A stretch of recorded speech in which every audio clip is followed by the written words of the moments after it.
The California sun was bleeding into a bruised purple by the time Daniel and Omar, two gonzo seekers on a self-styled spiritual safari, popped the sacred sacrament. A fistful of golden sunshine-colored acid and a handful of earthy, nutty mushrooms, the menu for tonight's interdimensional exploration. Laughter, thick and conspiratorial, hung heavy in the air, a counterpoint to the chirping symphony of the pre-twilight forest. Man, Omar drawled, eyes wide as a desert hawk. I can already feel the vibes, like the trees are whispering secrets. Daniel, ever the pragmatist of the duo, chuckled. Probably just the wind, dude. But hey, if the forest wants to spill its guts, I'm all ears. Or pine needles. Their hike became a stumbling symphony of distorted shadows and amplified sounds. The forest, typically a friendly green giant, now morphed into a cathedral of animated, exaggerated limbs, the sunlight filtering through the leaves a pulsing strobe light show. An hour into the trip, the fog rolled in, thick as pea soup and silent as a tomb. Nature's calling. Omar grunted, unzipping with an audible hiss. Hold the fort. Fear and loathing in the Pacifica woods. I'll be back in a flash. He disappeared into the swirling mist. A beat of silence, then a strangled cry. Daniel's heart stuttered.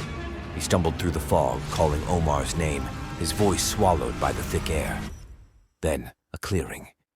In the center, bathed in an unnatural, sickly green glow, stood a monstrosity.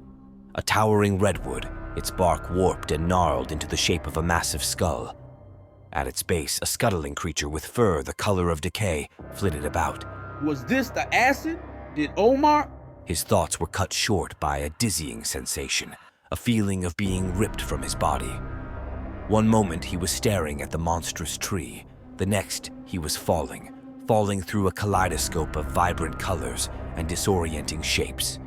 He landed hard, the ground solid beneath him. He looked around.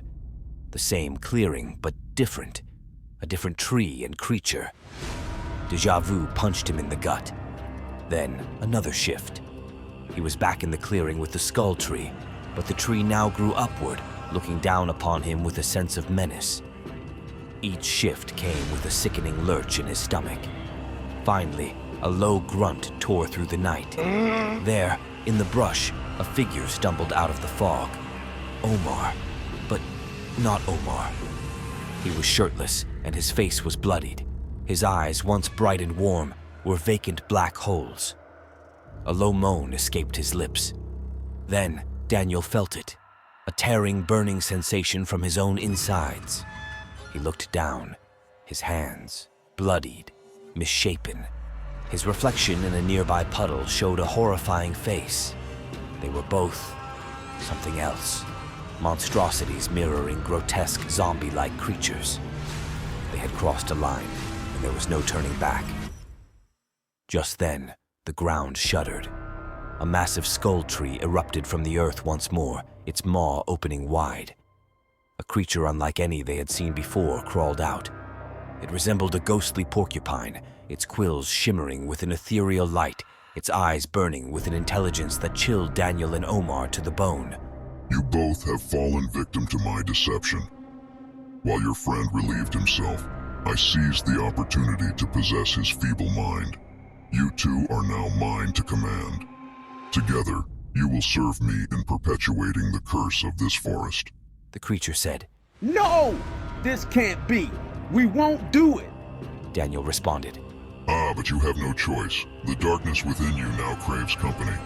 You will lure unsuspecting victims into my grasp, forever bound to this cursed realm.